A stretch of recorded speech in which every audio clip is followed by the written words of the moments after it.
Hay una parte de ti que llevas años evitando mirar. No es debilidad, no es un defecto, es algo mucho más incómodo. Es la parte que sí sabe lo que tienes que hacer y que tú mismo decidiste ignorar. Y si te dijera que esa parte que escondes no desaparece nunca, solo espera. Y mientras tú finges que no existe, ella dirige silenciosamente cada decisión que tomas cuando crees que nadie te está mirando. En 1704, un marinero escocés llamado Alexander Selkirk discutió con el capitán de su barco y pidió que lo dejaran solo en una isla deshabitada frente a las costas de Chile. Pensó que sería cuestión de semanas, que otro barco pasaría pronto a rescatarlo. Se equivocó. Pasó 4 años y 4 meses completamente solo, sin nadie con quien hablar, sin nadie que lo juzgara, sin nadie frente a quien actuar. Y ahí, en ese silencio absoluto, Selkirk descubrió algo que la mayoría de los hombres jamás llega a descubrir sobre sí mismos. Descubrió quién era cuando no había nadie mirando. Cuando lo rescataron, los marineros que lo encontraron no reconocían al mismo hombre que había discutido con su capitán años atrás. Ya no era impulsivo. Ya no necesitaba demostrar nada. Se movía con una calma que no habían visto en ningún otro tripulante. Había pasado tanto tiempo enfrentando su propia soledad, su propio miedo, su propia parte oscura, que ya no tenía nada que temer del mundo exterior. Y sin embargo, cuando volvió a pisar tierra firme, algo curioso sucedió. Le costó muchísimo más adaptarse de nuevo a la vida en sociedad que sobrevivir en la isla. Quienes lo conocieron después contaron que prefería dormir en el suelo antes que en una cama, que le incomodaba el ruido de las conversaciones triviales, que se aislaba en su propia casa, buscando de nuevo ese silencio que tanto había aprendido a habitar. No porque hubiera perdido la razón, como algunos quisieron interpretar en su momento, sino por una razón mucho más simple. En la isla solo tuvo que enfrentarse a sí mismo. De vuelta entre otros hombres, tuvo que enfrentarse además a la mirada de los demás. Y eso, según descubriríamos siglos después, gracias a un psiquiatra suizo, es una batalla completamente distinta. No es un caso aislado. A lo largo de la historia, cada vez que un ser humano se ha visto forzado a un aislamiento prolongado, ya sea por naufragio, por expedición o por circunstancia, se repite el mismo patrón. Quienes logran atravesar esa soledad sin destruirse, regresan transformados, casi irreconocibles para quienes los conocieron antes. Y quienes no logran atravesarla, regresan rotos. La diferencia entre unos y otros nunca fue la dureza física de la experiencia.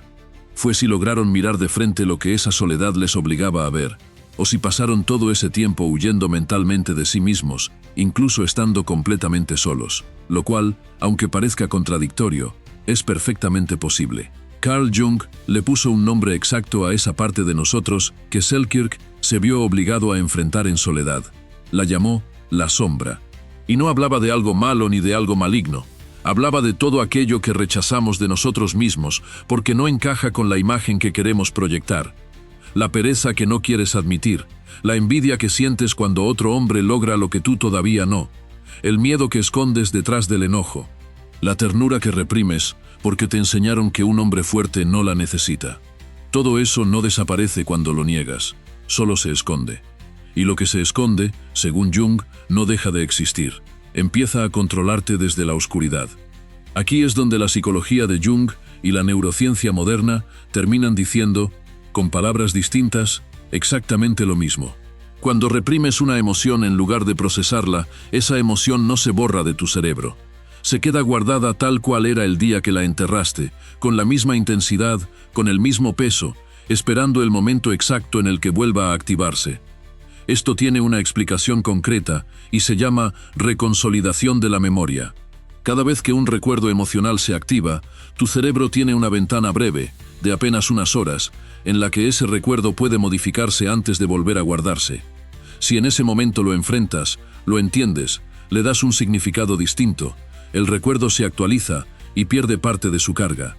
Pero si en cambio lo evitas, si cambias de tema, si te distraes con cualquier cosa que te haga sentir mejor por 10 minutos, el recuerdo se vuelve a guardar exactamente igual que antes, intacto, cargado, listo para explotar la próxima vez que algo lo toque sin avisar. Por eso hay hombres que a los 40 años siguen reaccionando con la misma rabia desproporcionada que sentían a los 15, frente a situaciones que objetivamente ya no deberían dolerles tanto. No es que no hayan madurado, es que nunca reconsolidaron esa memoria, la enterraron viva, y una memoria enterrada viva no envejece. Espera. Y aquí quiero ser directo contigo, sin adornos. Probablemente llevas años evitando tu propia sombra sin saber que le pusiste ese nombre. La ves cada vez que te enojas más de lo que la situación amerita. La ves cada vez que te comparas con otro hombre y sientes ese golpe amargo en el pecho que rápido intentas disfrazar de indiferencia. La ves cada vez que alguien te señala un error y tu primera reacción es defenderte en lugar de escuchar. Esa reacción exagerada nunca es sobre el momento presente. Es tu sombra, gritando desde el sótano donde la encerraste hace años, pidiendo que finalmente la mires. La buena noticia, y aquí es donde la ciencia le da la razón a Jung de una forma casi poética, es que ese sótano tiene puerta, y la puerta se abre desde adentro. El primer paso no es positividad forzada, no es repetirte frases motivadoras mientras sigues evitando lo que de verdad te incomoda. El primer paso es nombrar, en voz alta o por escrito, aquello que evitas mirar de ti mismo. No para castigarte, para reconocerlo. Jung decía que uno no se ilumina imaginando figuras de luz, sino haciendo consciente la oscuridad. Y la neurociencia coincide exactamente en esto. Nombrar una emoción, ponerle palabras concretas a lo que sientes, activa la corteza prefrontal y reduce la intensidad de la respuesta automática del cerebro emocional. Es un mecanismo que los investigadores llaman etiquetado afectivo, y funciona incluso cuando no le crees del todo a la frase que estás escribiendo. El simple acto de nombrarlo ya empieza a quitarle poder. El segundo paso es distinto y mucho más incómodo: exponerte deliberadamente a la situación que activa esa sombra, en lugar de evitarla. Si te da vergüenza hablar en público, no se resuelve evitando hablar en público el resto de tu vida. Se resuelve hablando, mal, torpe, nervioso, las veces que hagan falta, hasta que tu cerebro registre suficientes repeticiones de esa experiencia sin el desastre que imaginabas, y actualice el archivo. Esto tiene nombre también. Se llama extinción de la respuesta de miedo, y depende directamente de esa ventana de reconsolidación de la que hablábamos antes. No se trata de exponerte una sola vez. Se trata de exponerte lo suficiente como para que el cerebro deje de tratar esa situación como una amenaza y empiece a tratarla como información. Y el tercer paso, el que casi ningún hombre practica, porque va completamente en contra de lo que le enseñaron, es integrar en lugar de eliminar. Jung nunca dijo que había que destruir la sombra, dijo que había que integrarla. La envidia que sientes cuando otro logra algo que tú quieres puede seguir doliendo, o puede convertirse en información precisa sobre qué es lo que realmente deseas para tu propia vida. El enojo que sientes cuando te ignoran puede seguir explotando sin control, o puede convertirse en el combustible exacto que necesitas para dejar de rogar atención y empezar a construir algo que la merezca por sí solo. La sombra no es tu enemigo, es información sin procesar. Y un hombre que aprende a leer esa información, en lugar de huir de ella, deja de ser gobernado por impulsos que ni siquiera entiende. Conozco el patrón que sigue un hombre que nunca dio este tercer paso, porque se repite con una precisión casi aburrida. Pasa los 30 evitando cualquier conversación que lo obligue a mirar hacia adentro. Llena las tardes de ruido, de trabajo, de distracciones que lo mantienen ocupado el tiempo suficiente para no tener que sentarse con lo que evita. Y entonces, sin previo aviso, algo pequeño lo desborda por completo. Una crítica menor, un plan que se cancela, una discusión que en otras circunstancias hubiera olvidado en minutos. Ese desborde nunca es proporcional al evento. Es la factura acumulada de años de sombra sin integrar, cobrándose de golpe en el peor momento posible, frente a las peores personas posibles. El hombre que sí da este paso hace algo distinto y, al principio, mucho más incómodo. En lugar de esperar a que la sombra explote, se sienta con ella de manera deliberada. Se pregunta, con honestidad brutal, qué parte de esa envidia, de ese enojo, de esa vergüenza, es información real sobre lo que necesita cambiar, y qué parte es simplemente el eco de una herida vieja que nunca terminó de procesar. Esa distinción, hecha con calma y sin urgencia de resolverla en un solo intento, es exactamente lo que la neurociencia describe como reconsolidación exitosa. La emoción se vuelve a guardar, pero esta vez con un significado nuevo, más útil, menos explosivo. Aquí me vas a permitir una broma, porque si no la cultura del hombre de hierro que nunca siente nada ya nos habría convertido a todos en piedra. Hay hombres que pueden levantar 150 kilos en el gimnasio sin que les tiemble un músculo, pero se paralizan por completo frente a la frase «necesito hablar contigo un momento». Ese mismo hombre que no le teme a una barra cargada de discos, le teme profundamente a 10 minutos de silencio a solas con sus propios pensamientos. Y no hay rutina de pierna en el mundo que resuelva eso. Pero hay algo que Selkirk no tuvo que enfrentar, porque estaba completamente solo, y que la mayoría de nosotros sí enfrentamos todos los días: la mirada de los demás. Y ahí es donde entra el segundo concepto de Jung que quiero que conozcas, porque explica algo que probablemente te pasa a diario sin que le hayas puesto nombre todavía. A principios del siglo XX vivió en Lisboa un escritor portugués llamado Fernando Pessoa. Era un hombre discreto, empleado de oficina, que llevaba una vida tan silenciosa que casi nadie en su ciudad sospechaba lo que ocurría dentro de su cabeza. Pessoa escribía, pero no firmaba sus textos con su propio nombre. Se inventó decenas de identidades completas, cada una con su propia biografía, su propia forma de pensar, su propio estilo de escritura, tan distintas entre sí que si las leías por separado, jurabas que eran obra de escritores diferentes. Él llamaba a estas identidades sus heterónimos, y llegó a construir tantas que, según algunos de sus biógrafos, en algún punto ni siquiera él mismo tenía del todo claro cuál de todas esas voces era la más cercana a lo que realmente sentía. Pessoa murió prácticamente desconocido, y solo después de su muerte, al abrir un baúl lleno de manuscritos, el mundo descubrió la inmensidad de lo que había estado construyendo en privado durante toda su vida. Sus compañeros de oficina lo recordaban como un hombre correcto, puntual, sin nada particularmente notable. Ninguno de ellos sospechaba que ese mismo hombre, al llegar a casa por las noches, se convertía en varios escritores distintos a la vez, cada uno con opiniones que a veces contradecían directamente las del otro. Uno de sus heterónimos era un ingeniero racional y frío. Otro era un pastor de ovejas con una filosofía casi mística sobre la simplicidad de la vida. Un tercero escribía con una angustia existencial que el propio Pessoa, en su vida pública, jamás mostraba. Y todos, sin excepción, salían de la misma persona que durante el día llenaba formularios comerciales sin llamar la atención de nadie. Jung habría reconocido de inmediato lo que le pasaba a Pessoa, porque le puso nombre mucho antes de que la psicología moderna lo estudiara a fondo. Lo llamó la persona, y no se refería a la persona como individuo, sino a la máscara. En el teatro griego antiguo, la palabra persona designaba literalmente la máscara que usaba el actor para representar un papel. Jung tomó esa palabra prestada porque notó que todos los seres humanos hacemos exactamente lo mismo en la vida diaria. Construimos una versión de nosotros mismos diseñada para ser aceptada, admirada o al menos tolerada por los demás, y con el tiempo empezamos a confundir esa máscara con quienes realmente somos. El problema no es tener una persona. Jung era claro en eso. Necesitamos cierta máscara social para funcionar. No puedes ir por la vida mostrando cada pensamiento crudo sin filtro alguno. El problema aparece cuando la máscara se vuelve tan gruesa que ni siquiera tú mismo recuerdas qué hay debajo. Cuando el hombre fuerte que proyectas hacia afuera es tan distinto del hombre que se derrumba en silencio hacia adentro, que mantener esa distancia empieza a costarte más energía que cualquier otra cosa en tu vida. Y aquí, otra vez, la neurociencia tiene algo muy concreto que decir. Mantener una imagen constante frente a los demás, monitorear todo el tiempo cómo te perciben, ajustar tu comportamiento según lo que crees que se espera de ti, activa de forma sostenida el sistema de alerta del cuerpo. No es una amenaza puntual como un peligro físico inmediato, es algo mucho más silencioso y por eso mismo más dañino, un estado de vigilancia social constante que mantiene elevados los niveles de cortisol durante horas, incluso días. Estudios de neurociencia social han encontrado además algo perturbador.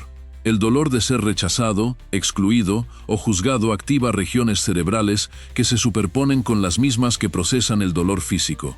Es decir, tu cerebro no distingue con tanta claridad como crees entre que te rompan un brazo y que te rompan la imagen que tanto esfuerzo te costó construir. Para el sistema nervioso, ambas cosas duelen con una lógica muy parecida. Esto explica por qué mantener una persona demasiado rígida agota tanto. No es solo cansancio mental. Es un cuerpo entero funcionando en modo de alerta baja pero constante, gastando recursos fisiológicos reales para sostener una actuación que, con el tiempo, empieza a sentirse cada vez más pesada de cargar. Voy a hacer una pausa aquí para otra broma, porque esta también la vas a reconocer.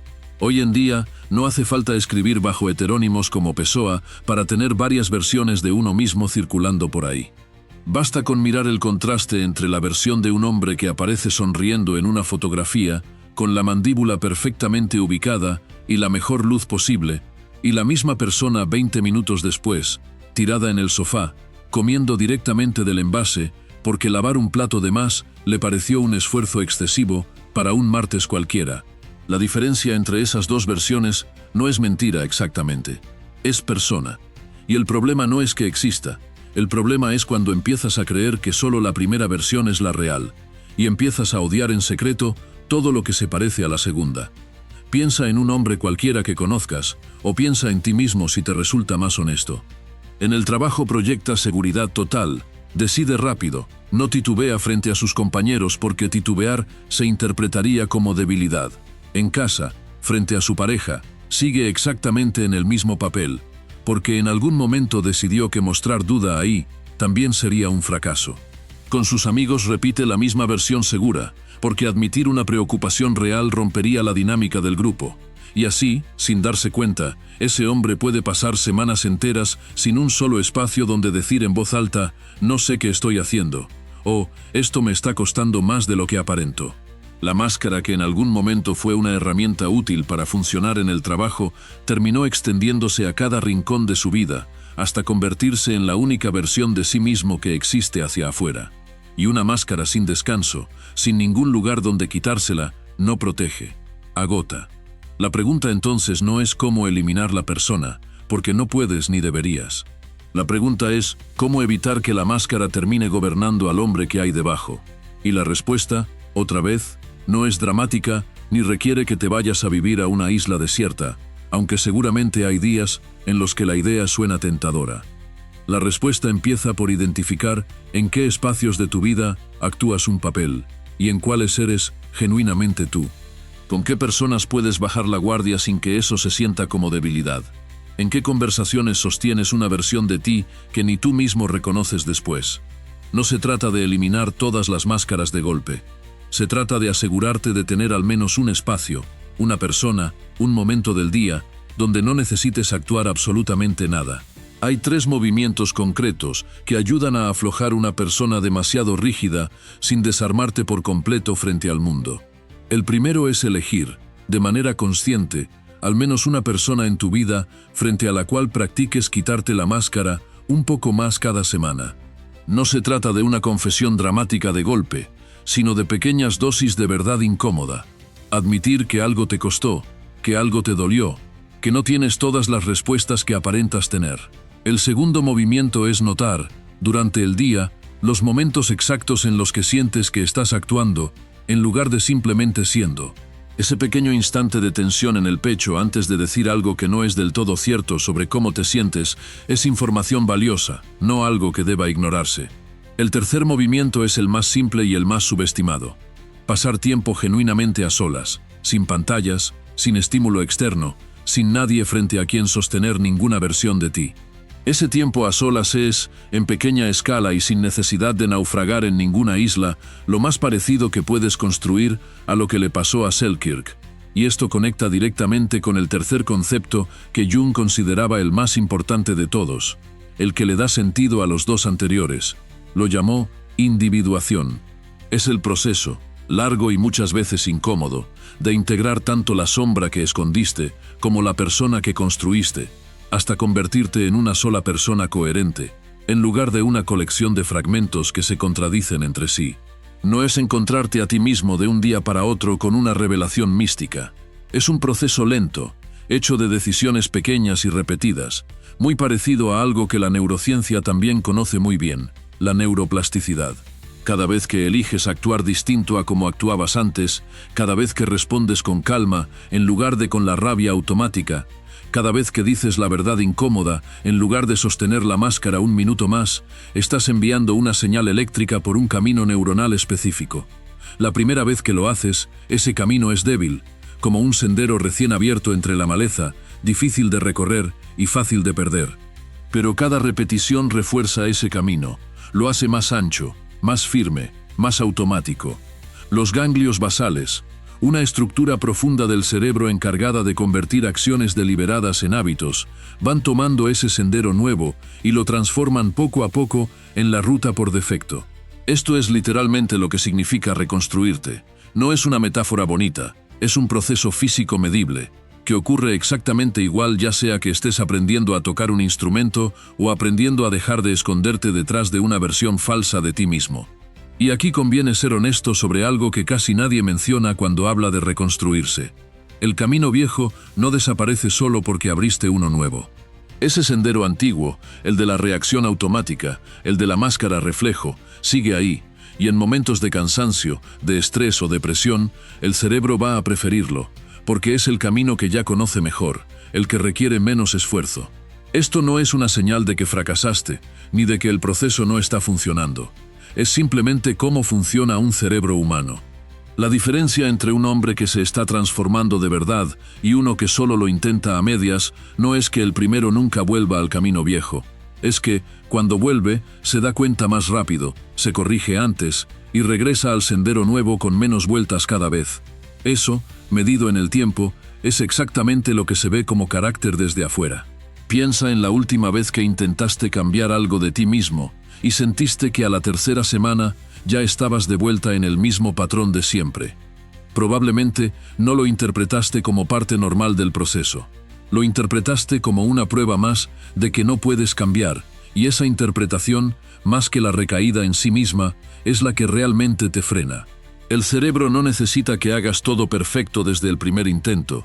Necesita repetición sostenida, incluso repetición imperfecta, incluso repetición con tropiezos, porque cada vuelta al camino nuevo, aunque venga después de una recaída, sigue reforzando ese sendero. Un hombre que recae 10 veces, pero vuelve las 10 veces está, neurológicamente, mucho más cerca de transformarse que uno que nunca lo intenta por miedo a fallar en el primer asalto. Ahora bien, saber esto en teoría no sirve de mucho si no tienes una forma concreta de aplicarlo en tu semana real, entre el trabajo, las obligaciones y el cansancio acumulado. Así que quiero dejarte algo específico, algo que puedas empezar hoy mismo, sin necesidad de naufragar en ninguna isla, ni de escribir bajo un nombre falso durante años. Llamémoslo el protocolo de la isla interior, y tiene 3 momentos fijos a lo largo de la semana, cada uno correspondiente a uno de los 3 conceptos que acabamos de recorrer. El primero es un momento de 10 minutos, una vez por semana, completamente a solas y sin ningún estímulo externo, en el que simplemente te preguntas qué reacción de los últimos días fue desproporcionada y qué parte de tu sombra estaba detrás de ella. No hace falta resolverlo ahí mismo. Solo nombrarlo, con la honestidad que solo permite el silencio absoluto, es suficiente para empezar a aflojar su peso.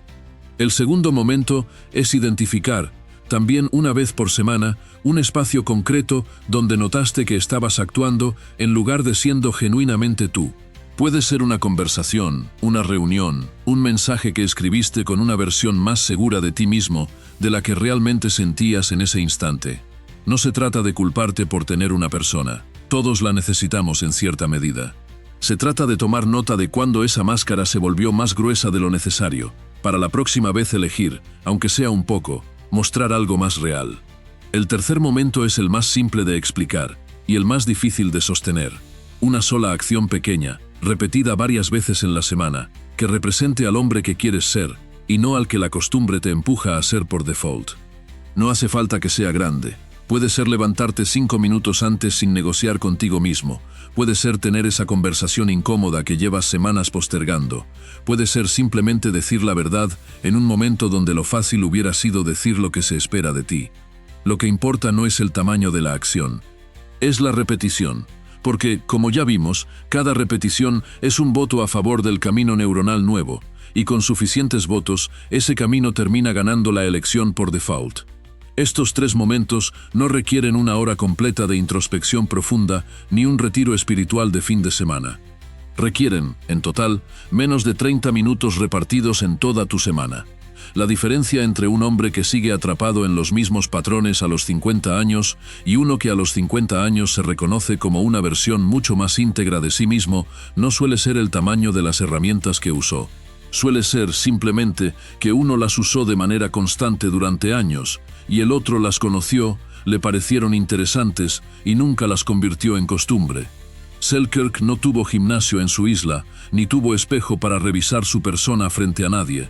Tuvo algo mucho más pesado que cargar: 4 años de silencio absoluto frente a sí mismo, sin máscara posible, porque no había nadie frente a quien sostenerla. Y salió de ahí más fuerte que cualquier hombre que jamás haya tenido que enfrentarse a algo así, no porque desarrolló músculo, sino porque dejó de necesitar la aprobación de nadie, incluida la suya propia, construida sobre mentiras cómodas. Integró su sombra porque no tuvo forma de evitarla, y soltó su persona porque no tuvo a quien actuarle.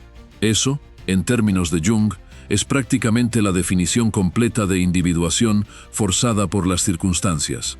Tú probablemente no vas a terminar solo en una isla, y está bien, no hace falta llegar a ese extremo para empezar este proceso. Pero sí puedes empezar a hacerte las mismas preguntas que la soledad le obligó a hacerse a él, y puedes hacerlo esta misma semana, con el protocolo que acabamos de repasar, sin esperar a que la vida te obligue a un naufragio para finalmente mirarte de frente. Piensa en la última vez que reaccionaste de forma desproporcionada ante algo pequeño.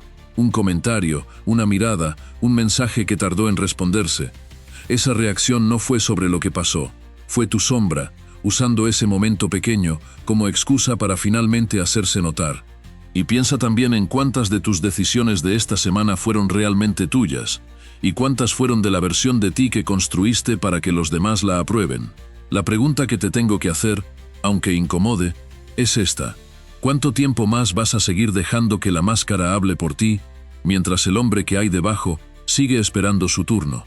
Si algo de lo que acabas de escuchar te tocó una fibra que preferirías no haber tocado, probablemente sea justo por eso mismo que necesitabas escucharlo. En mi libro trabajo exactamente este proceso: cómo reconocer, sin drama y sin excusas, esa parte de ti que llevas años evitando, cómo identificar dónde termina la máscara y empieza el hombre real, y cómo sanar al niño que sigue reaccionando desde el miedo dentro de un cuerpo de adulto. Lo vas a encontrar en la descripción de este video, por si sientes que es momento de dejar de esconder al que fuiste, para poder construir, con paciencia y sin prisa, al que todavía puedes ser. Y antes de que sigas con tu día, quiero que hagas algo simple pero que muy pocos hombres se atreven a hacer en público. Escribe en los comentarios una sola palabra que describa la parte de ti que más te ha costado enfrentar, o la máscara que más pesada se te ha vuelto de cargar. No necesitas explicarla, no necesitas justificarla, solo nómbrala. Porque nombrar en voz alta lo que has escondido en silencio es, según la ciencia y según Jung, el primer paso real hacia dejar de ser gobernado por eso mismo que llevas años fingiendo que no existe. La sombra no se derrota peleando contra ella en secreto. La persona no se sostiene para siempre sin costo. Y la integración de ambas no ocurre de golpe, sino repetición tras repetición, decisión tras decisión, hasta que el camino nuevo se vuelve más firme que el viejo. Empieza hoy, con una sola palabra, con una sola decisión pequeña, con los 10 minutos de silencio que ningún hombre a tu alrededor se está regalando esta semana. El resto del camino se construye caminándolo, y ese camino, aunque no lo parezca todavía, ya empezó apenas terminaste de escuchar esto.